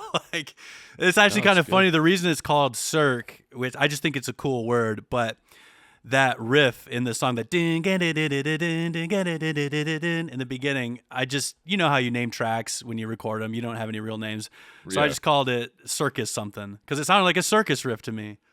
And, which I kind of fuck with. Like, it's kind of like this upbeat, sort of like corny, but I don't know. So I think, taking that blend of these really like personal, pissed off, turmoil lyrics and blending it with that like rock and roll, guitar driven, in your face sort of vibe. I don't know. I think I'm going to explore that a little bit more. I wanted to do like a full length, but kind of going back to your point earlier, these songs all kind of have a thread that ties them and they feel very cohesive. I didn't want to clutter that up with the kind of other songs that I have that maybe didn't quite fit. So I think this one stands alone as just being its own little piece of funeral language history. So I think it's a good jumping off point from here. Yeah, that's dope. That was actually going to be one of my questions. Why only 3 songs? But I guess you just answered it. So yeah, and the other ones, I think they just need some more time and attention. And I really just wanted to get something out because I'm coming up on 2 years since the first record came out. And I don't want to do that bedroom producer thing where like, oh, big thing's coming, and then nothing ever fucking happens. Yeah. I got another question for you real quick. So you have 3 songs, you put them out. Do you write one song all the way to completion and then go on to the next one, or do you like come up with some riffs here or there and start piecing stuff together? What does that process look like for you? Yeah, it's funny. So Drain, the one with the eyelids part, like that was one of those songs that just like fell out of me. Like I wrote that all in like one go, all of it, the whole thing, which was insane. I was working and I just had the idea of just like this. I don't listen to Beartooth, but I love Caleb's riffs. He writes very like driving, like. I like Beartooth a lot, actually. Yeah, I listen to him. I respect the absolute hell out of him. Just something about like it just doesn't like click with me. But I love in particular the riffs he writes. I wanted something like that, and then the vocal kind of came to me while I was working.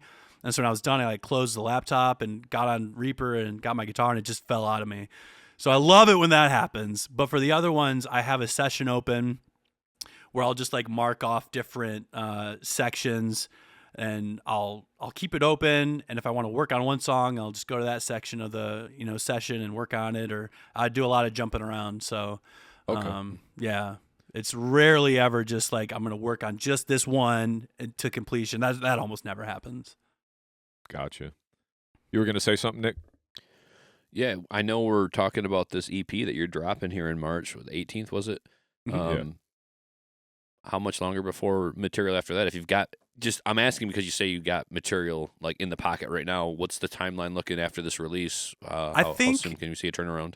Yeah, I think I need to let go of the idea of like album releases and EP releases and like attach myself more to the single model just because that's kind of how things are going, and seeing that working out for the Best Noodles music is kind of helping me with that. So hopefully not too long after this, because I do have songs that are probably like 90% of the way there.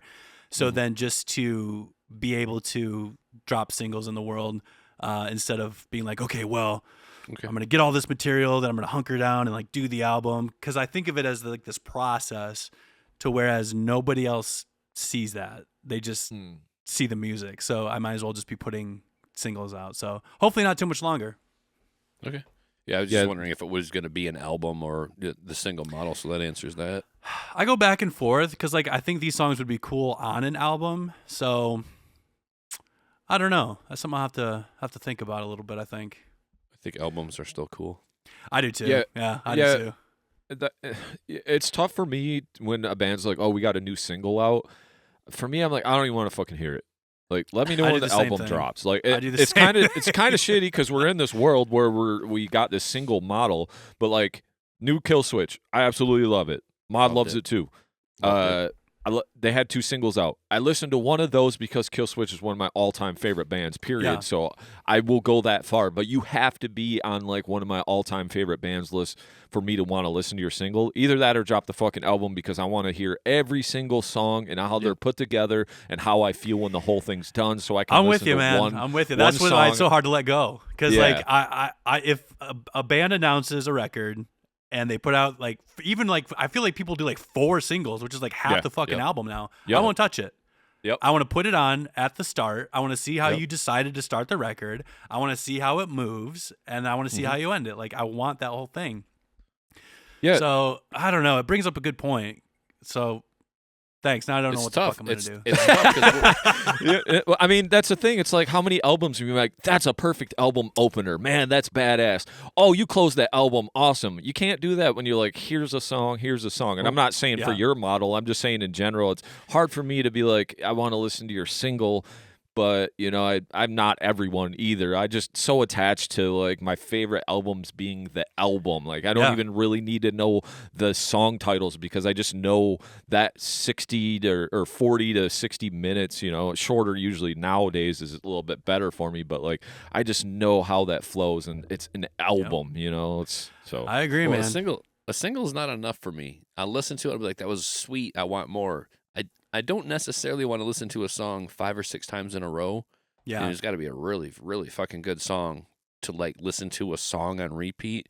I don't do that very much. I'm like, next song, playlist, stack it with either a playlist of bands, awesome singles, or your album, which I'm going to be like, yes, this is it for the next 40 minutes. I am rocking with you. Yeah. But it's tough because we're musicians and we write with that mentality. And, you know, what we grew up on was albums. And we buy them, we take chances on them, put them in the headphones and do the paper route or ride your bike around. But, you know, nowadays everybody's just on like the radio or YouTube or Spotify and they just do singles and the next song, next band, next. And you got to be thinking about now, who am I doing it for? Am I doing it for the people that listen to the singles? Right. Or am I doing it for me who likes to listen to albums? So I'm always going to be an album guy. I'm always going to, anytime a band comes through, I'm like, when's the next album coming out? Like, all right, we got to rewind this back. I'm going to have to watch the part where I talked about authenticity and remind myself. You know, I'm like, fuck a Spotify playlist.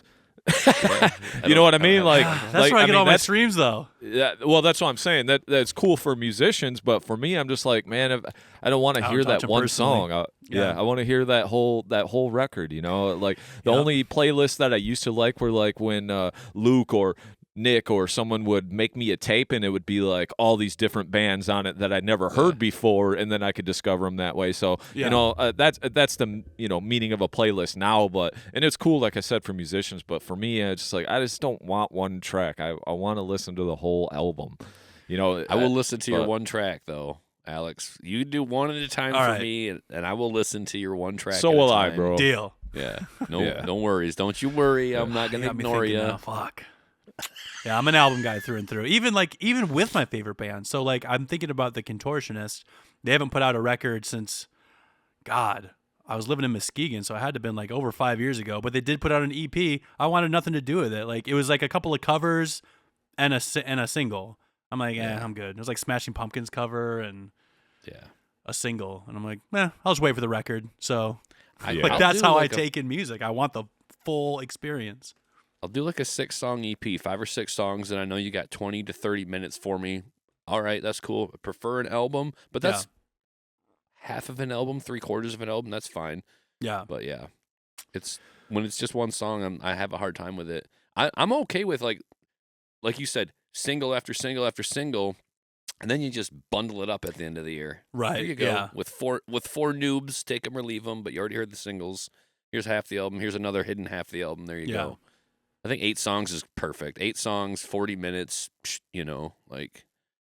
I found that's what I'm gravitating to. I didn't even realize, like, I think all 3 of these songs are less than 3 minutes. I'm like, let's get to the point. Let's knock it out. Like, I do love, like, some longer form stuff. Like I just mentioned, the Contortionist. That's like headphones on, lights off, like getting lost. But if I'm drinking a bunch of Celsius, I'm working, I'm in my car, I want go. Yeah. I want to get to the point. I want to just pump through some songs. So yeah, singles don't really work for that. Yeah, I don't know. You know, I have a BT Bam shirt on, and here I'm saying I like. I think I had that same shirt, by the way. Yeah, I hear I'm saying I like 3-minute, 4-minute songs. I'm good with that. Give it to me and get it out of there. You know, there are bands that can do it and they can do it well, but I don't need 7 minutes. Especially if you're a doom band, you could. That's a whole album for you. For me, I mean, you know, 50 BPM for 7 minutes. I'm good on that, bro. You know. I love it all. I'll listen to all of that. There's a time and a place for it all, for sure. Yeah. There definitely is. It's a mood thing, you know. It's music, so. Yeah. Well, shit, bro. I really enjoyed talking to you, man. It was good to see you again, too. And I know. Also, congrats on your sobriety. I think that's awesome. Thanks, man. Yeah, I couldn't have done any of this without that. I'll have 6 years in June, and wow. I still feel, you know, I'm going to be 36, but I feel like I'm like 28, you know? I feel like I'm kind of making up for those kind of 5 years I lost, so got a lot to do still, a lot to do. Congrats on that. That's awesome, dude. Thanks, I'd love to hear that. And yeah, man, you get some more stuff, or in a couple months down the road or whatever, let us know, dude. I would love to have you back on and keep touching base with you. That was the one thing that we talked with Addison about when he came over last weekend. He had an episode where we just kind of talked to him about it. One of my favorite episodes because we talked a lot more than just music. But it's just cool to have this show for the fact that it gives me a reason to get together with people, especially my friends, for so long and like touch base with them and talk to them, because we all get busy in life, especially if you're doing music and bands and everything, and you don't always get a touch point. But it was nice to have him back over, and I didn't have to wait 4 years, to see him or whatever, Yeah, so. For sure. Yeah, this was a blast. Let's do it again. But great work, sure. man. We appreciate what you're doing. I want everybody to go check out Funeral Language. The album's out today. Please go like all of his stuff, subscribe, whatever you got to do, wherever you got to do it. Do you have a YouTube or? I just go on Spotify? I would say, Spotify, Apple Music. Okay. I post the most probably on TikTok, Instagram. Okay, Funeral Language on TikTok. No Facebook. Or you got Yep, Funeral Language everywhere. Okay, badass. No toxic ass Facebook. No Facebook. I kept searching it. I knew better. I was like, fuck, he really don't have a Facebook. God damn it. No. It's all right. It's fine. It's fine. You don't need it. Well, all right, brother, man. Appreciate your time, dude. I'll talk to you soon. All right, fellas. See ya. Thanks. Peace. Bye. Later. Yeah. Thank you so much for checking out the episode. Be sure to hit that like button and give us a share. Yeah, and if you enjoyed our podcast today, please give it a rating on your streaming service to help us gain some exposure. And if you really enjoyed the show, please give us a follow or hit that subscribe button and come hang out with us every week. And remember, keep it metal.